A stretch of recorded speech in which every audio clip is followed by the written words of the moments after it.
What's an epic? An epic poem is in ancient Greek literature a long, continuous poem. Think of Homer's Iliad, Homer's Odyssey, Virgil's Aeneid, about the exploits, the adventures, the travels of a hero who goes through all kinds of ordeals, meets all kinds of monsters, seductive, temptress women, fights in lots of battles, has to use his wits to get out of a tight spot. The word epic is from the ancient Greek word epos, which basically means a word. Also comes to mean, again, an epic poem. And in our time, in the 20th and 21st century, epic also comes to mean something grand, something big scale, something that's beyond the scope of the ordinary. We talk especially often about the historical epic or the Hollywood epic. And that's what we're seeing this week in the classical world in film. We are seeing what is really in what you could call a film in this genre of Hollywood epic, historical epic films. We're seeing Alexander the Great by Oliver Stone, made in 2004. And this film, based on the life of Alexander the Great, the king of Macedonia, the northern part of ancient, born in 356, died in 323 BCE. We're seeing a film of his life, 32 years, in which he took his army, took the Greeks east, and defeated the Persian Empire, went all the way past the edges of the Persian Empire to India, turned around, established an empire that would unfortunately fell apart upon his untimely death in Babylon, in modern Iraq, but led to, you could say, an empire that lasted way beyond his own life. The Hellenistic period from 323 to 30 BCE, a period when Greek culture, the Greek language, spread throughout the ancient Mediterranean world, and traces of this, of course, exist in the modern Egyptian city of Alexandria, in the fact that so much of, you see so much of ancient Greek, signs of ancient Greek culture, architecture, the language, literature, even ancient Greek medicine, throughout the Middle East. And Greek, of course, has come down to us today as a language that is the first in which we have many texts of ancient science and medicine and mathematics. Alexander, for all that he had a short life, again, his influence in spreading Greek culture, Greek thinking around the world was huge. So how do you put that into a movie? Well, it's not easy, I think, and I think that Oliver Stone's movie will be interesting to watch. Again, the idea of the Hollywood epic as a way to present ancient Greek history or ancient peoples. Well, if you look back at the history of the movies, going back to silent films in the early 20th century, many of the first films were actually indeed about ancient Greek history or about stories from the Bible. Think about the Ten Commandments by Cecil DeMille, or other films about the fall of Pompeii, films like Ben-Hur, starring Charlton Heston. Often I think when we think about an epic, we often, in our contemporary mindset, we do think about the Hollywood epic, the film, with the huge, the huge screenshots and, the vistas, travels to all kinds of foreign places. Oliver Stone indeed shot Alexander the Great in Morocco. I think Morocco was substituting for Greece. It doesn't seem that any of the film, I think, is shot in Greece, so I could be corrected. And the shots about India are done in Thailand. So, you get that epic scope, you get the deep focused shots, the panning of the camera to see all of the lands that Alexander conquers. You get the incredible battle scenes, some with little computer generated help, at the Battle of Alexander and his men with the Persians. On the other hand, though, compared to the movie we saw last week, 300, these battle scenes are, quite different. They try to give some idea of the military strategy behind Alexander the Great's conquests and, behind the genius, you could say, of Alexander the Great himself. And so when you think about when you're watching the movie of Alexander the Great, another thing to keep in mind is that Oliver Stone, he wasn't only setting out to make, this sort of Hollywood epic, sometimes I think what happens in some of these grand scale epics from the early part of the 20th century is that the characters of people who really lived, historical personages like Alexander the Great, get somewhat lost in all of the grand scale and the cast of thousands, all the extras, the elaborate sets. How do you find the person who was driving this whole story in the, how do you make that person, put him in a film? And as you're watching Alexander the Great, think a lot about, the films that we've been seeing up to now. All of them have been based on Greek mythology or Greek tragedy in particular, and have often focused on trying to get some idea of the mindset, what's going on, in Medea's head before she decides to kill her children. The protagonist documentary, we're trying to really look into the eyes of these men and understand, why did they do these things? Why did they stop? Why did they come to understand? I think Oliver Stone is trying to capture some of that in Alexander the Great to make it both a historical epic, but also a study of a great man and how he comes to do what he does. You can watch it and think, whether or not he achieves this. When the movie came out, I think that it apparently did better in Europe. It was panned in the U.S. It seems to always get 3 out of 5 stars, or maybe 2.5 out of 5. And you'll see the movie is very choppy. Alexander lived for 32 years, and he did a lot of things. He went to a lot of places, and it's pretty hard to smash that all into a movie that won't be, last for the better part of the day. I think also, as you'll see, there are a lot of characters, a lot of Greek names, Philotas, Clytus, Olympias, Alexander's mother. Keeping track of all these people is a little bit tricky, and I have put up on our Sakai site a web page that gives a chronological account of Alexander's life and has some really helpful information about the individual generals and other characters in the story, which I think is helpful. I think in watching the movie, it's easy for them to kind of all glom together. Another thing to keep in mind as you're watching the movie is, Alexander the Great was Greek.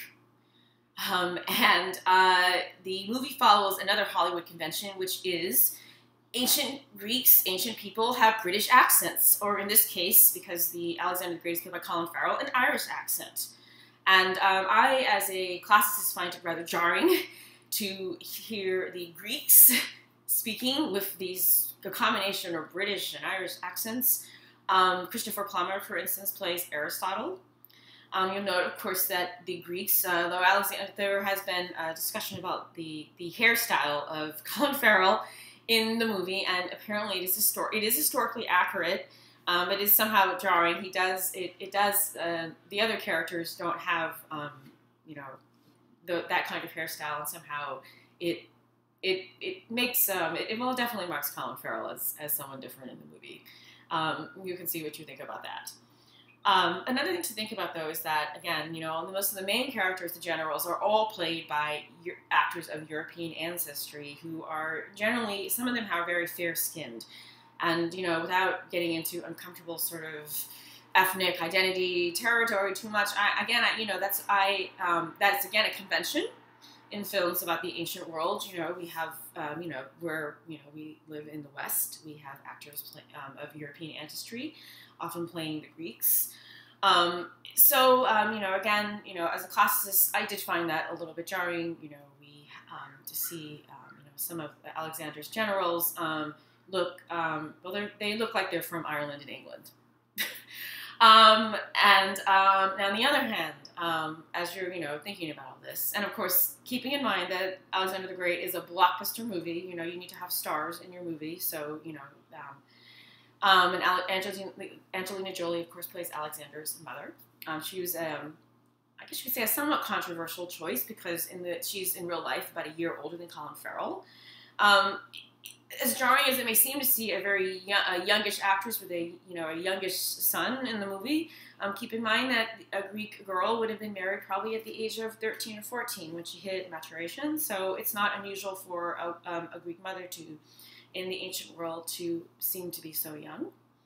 Another thing to keep in mind about the portrayal of Olympias, Alexander's mother, is that Angelina Jolie plays her almost as someone who seems to be from the East. There's a big scene with snakes with her in the beginning, and she has an accent that is, well, it's kind of exotic, and it apparently was made to be somewhat like the accent of Alexander's wife, who appears later in the movie. It was played by Rosario Dawson. Alexander's wife was named Roxanne, and she was the daughter of a tribal chieftain in the far east, roughly in the area, of, for instance, Afghanistan, so on the very edges of the Persian Empire.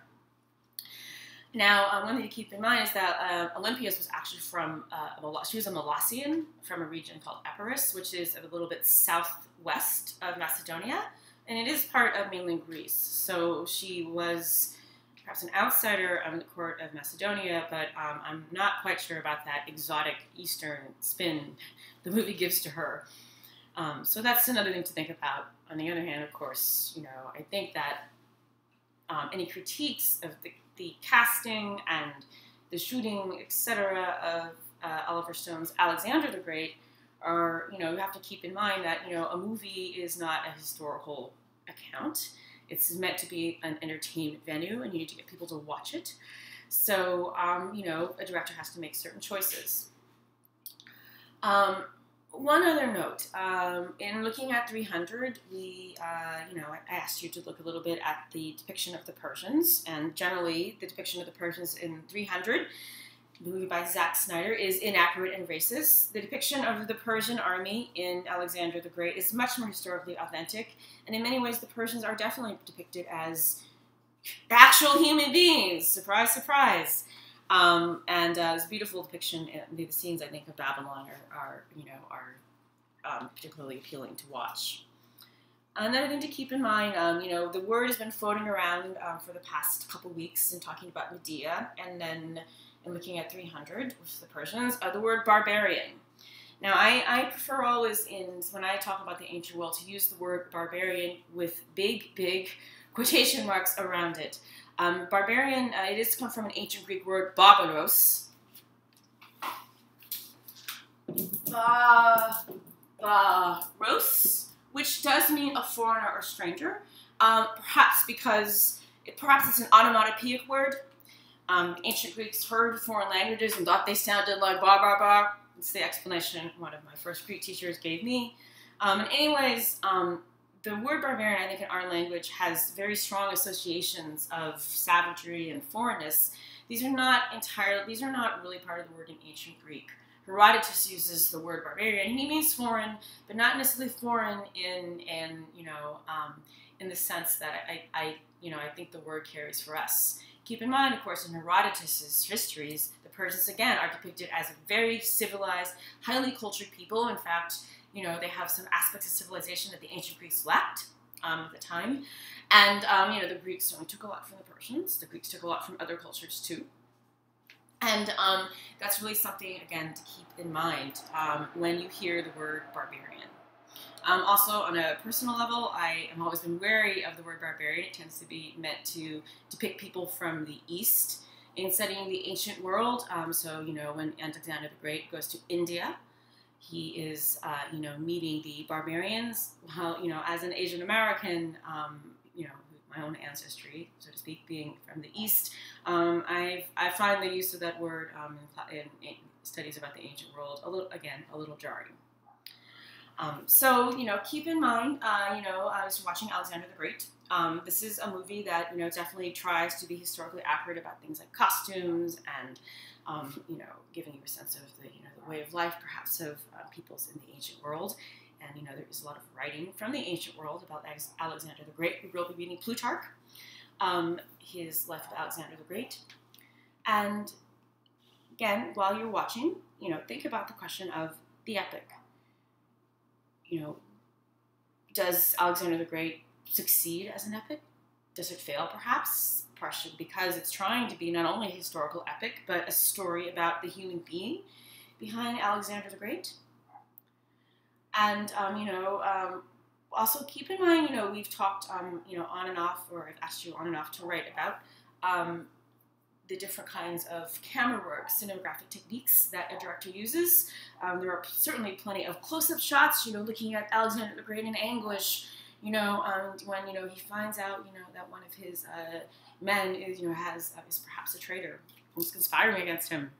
Close-ups, of course, of Olympias, of his mother, these kinds of things.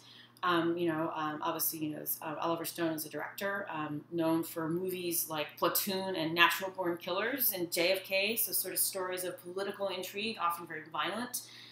There was some surprise, when he said he wanted to make this movie. It's based very much also on a biography of Alexander the Great by an Oxford historian whose name is Robin Fox. But Oliver Stone apparently has a fascination with Alexander the Great, and also, so this movie, you could say, is a little bit epic in its making. Even though it came out in 2004, it has been released 3 more times in home DVD versions.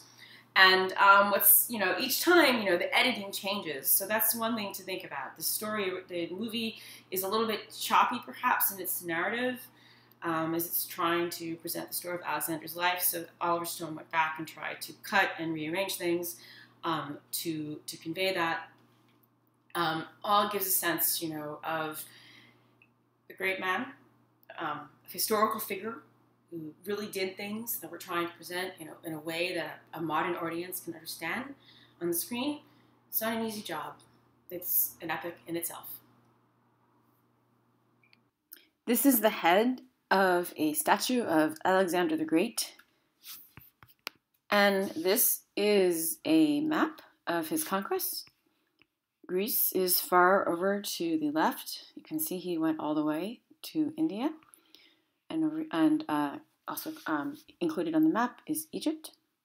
This map is in a museum in Pella in northern Greece. It is the birthplace of Alexander the Great. That's the entrance to the museum. That's the inside of the museum. Those are some of my former students from St. Peter's University on a trip to Greece in 2011. That is our wonderful tour guide, Emilios. And there's the mosaics. All of the artifacts you see in the background were found in archaeological digs around Pella. Pella itself is rural, agricultural, like much of Greece still, as you'll see when you go there. Here's a lovely house. And here, of course, is a statue of the native son, Alexander the Great. This is Vergina. Here you can see is a mound, and under the mound is an amazing museum that an archaeological dig found the remains of a tomb of a king. It turned out to be the tomb of Philip of Macedon. The museum is something everyone must visit in their lifetime. It is dark inside. You're not allowed to take any pictures.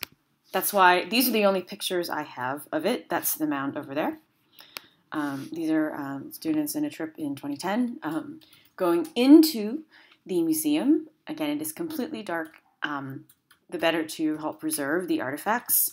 One thing you see if you go into this museum is you will see the actual tomb. It is believed of Philip of Macedon. You'll see some of his armor, his greaves. They make it very clear Philip of Macedon was about, I think, my height, 5 feet tall, if not a little shorter. And the museum, in other words, was the tomb was found, and instead of taking everything out and trying to reconstruct the tomb, they built the museum over it. It is an incredible experience to see, and if you want a real life sense of ancient Greek history, I recommend that you go there. This is an example of a gold crown that a king in ancient Macedonia would have worn. It has the ivy leaves and the grapes of Dionysius.